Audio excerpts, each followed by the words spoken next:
Oke, halo adik-adik, lanjut ya. Ini tadi sampai ke menyatakan sifat yang dimiliki anggotanya. Ini sudah dijelaskan tadi. Sekarang lanjut yang poin ketiga.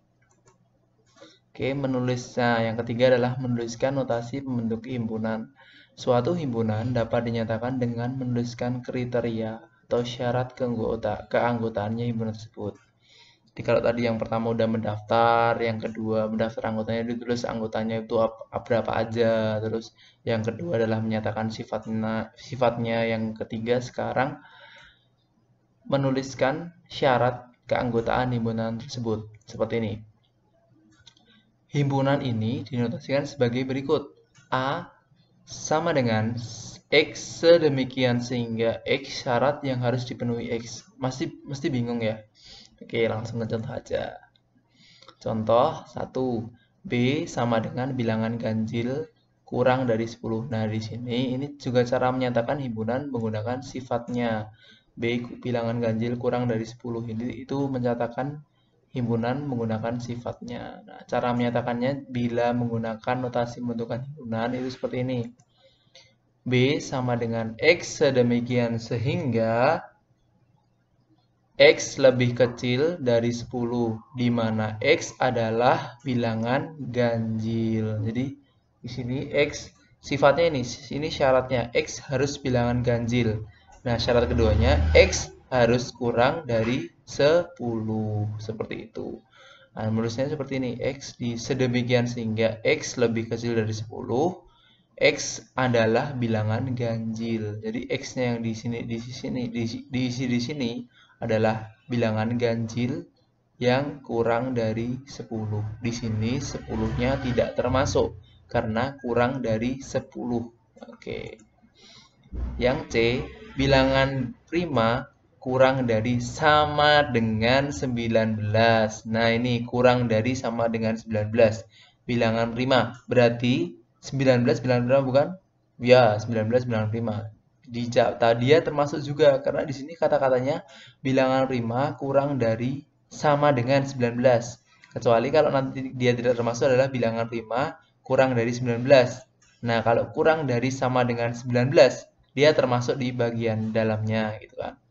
Oke, cara menyatakannya C sama dengan X sedemikian sehingga X kurang dari sama dengan 19, di mana X adalah bilangan prima. Jadi yang termasuk di sini adalah X yang bilangan prima. Kalau dinotasikan dengan mendaftar anggota-anggotanya, 19 juga termasuk di situ. Oke.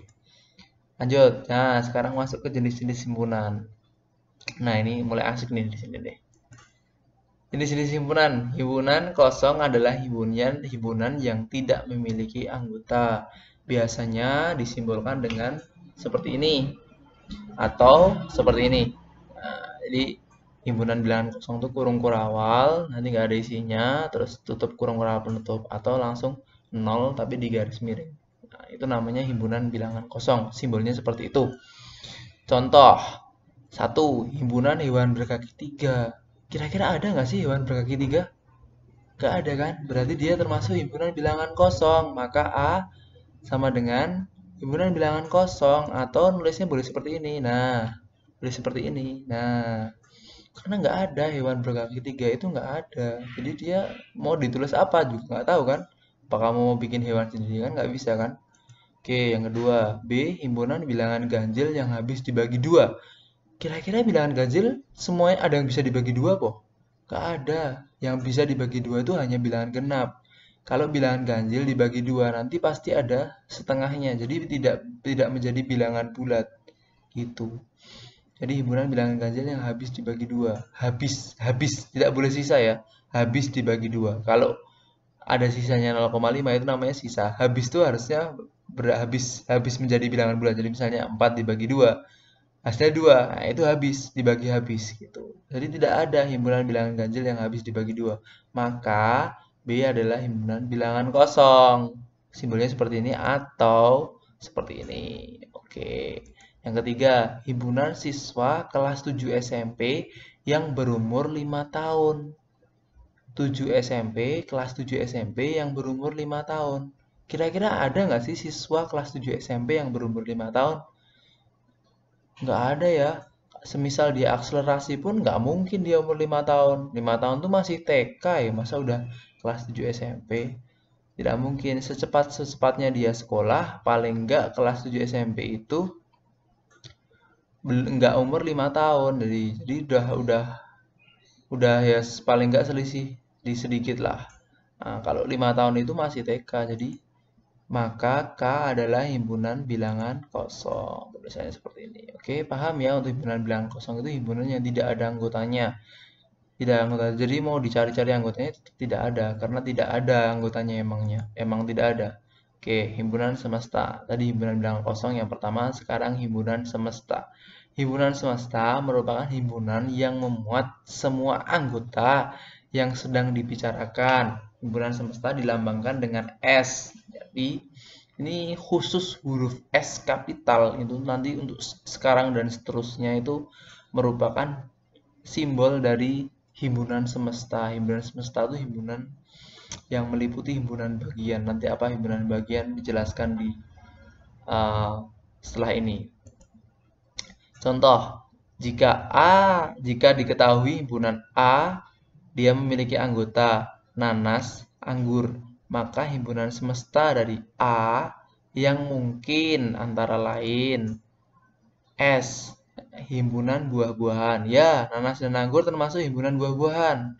Nanas dan anggur termasuk himpunan buah-buahan. Atau dengan cara ini kan sifatnya, mendaftar sifat ini dengan menyebutkan sifatnya, yang ini dengan menyebutkan anggotanya.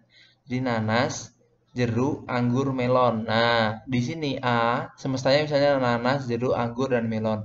Di sini nanas dan anggur itu termasuk bagian dari semestanya. Semestanya di sini nanas, jeruk, anggur, dan melon. Karena di sini ada nanas, di sini juga ada anggur, maka ini bisa disebut semestanya. Kalau ini dengan menyebutkan sifatnya, kalau ini dengan mendata anggotanya, seperti itu. Oke, yang nomor 2, jika diketahui himpunan B sama dengan harimau, sapi, kuda nil, maka himpunan semesta dari B yang mungkin antara lain S sama dengan himpunan hewan berkaki 4. Ya, harimau berkaki 4, sapi berkaki 4, kuda nil berkaki 4. Ini dengan cara menyebutkan sifatnya. Oke, yang kedua, himpunan hewan mamalia. Ya, dengan cara menyebutkan sifatnya juga. Harimau mamalia, sapi mamalia, kuda nil juga mamalia. Oke, harimau atau dengan ini mendaftar anggotanya. Harimau, singa, sapi, kuda nil, dan ular. Semestanya itu seperti ini. Oke, lanjut. Himpunan semesta. Contoh nomor 3. Jika diketahui himpunan 2, 4, 6, dan 8, himpunan C yang memiliki anggota 2, 4, 6, dan 8, maka himpunan semesta dari C yang mungkin antara lain himpunan bilang genap. Ya, ini bilang genap semua. Himpunan bilangan asli. Ya, ini bilangan asli semua. Kenapa bilangan asli? Apa sih bedanya bilangan asli dengan bilangan cacah? Kalau bilangan asli itu dimulai dari 1. Kalau bilangan cacah itu dimulai dari 0. Jadi bilangan cacah itu 0, 1, 2, 3, 4, 5, 6, 7, 8, 9, 10, dan seterusnya. Kalau bilangan asli itu mulai dari 1, 1, 2, 3, 4, 5, 6, 7, 8, 9, dan seterusnya. Itu bilangan asli. Kalau bilangan cacah mulai dari 0, kalau bilangan asli mulai dari 1. Bedakan ya, diingat-ingat. Itu nanti bakalan keluar terus. Oke, S. 1, 2, 3, 4, 5, 6, 7, 8, 9, 10. Nah, ini C-nya ini mempunyai semesta ini. Karena di sini, di C-nya ini, di S-nya ini, mempunyai semestanya ini mempunyai ada huruf yang merupakan punyanya C. Semuanya C ini termasuk dalam S ini, jadi maka jika C ini termasuk dalam S ini, maka S ini adalah semestanya C. Nah, misalnya C 2, 4, 6, 8. Nah, angka 2, 4, 6, 8 itu di sini juga ada. Maka S ini termasuk semestanya C. Itu. S, X. Nah, ini yang cara menyatakan dengan notasi. Nah, S sama dengan X sedemikian sehingga X lebih kecil dari 10, di mana X adalah bilangan asli. Ingat, bilangan asli mulai dari 1. Jadi 2, 4, 6, 8 termasuk bilangan asli juga. Jadi ini bisa menjadi semesta. Oke, yang nomor 4. Jika diketahui D, A, I, U, E, O, maka himpunan semesta dari D yang mungkin antara lain himpunan huruf vokal. Ya, himpunan huruf kapital. Ya,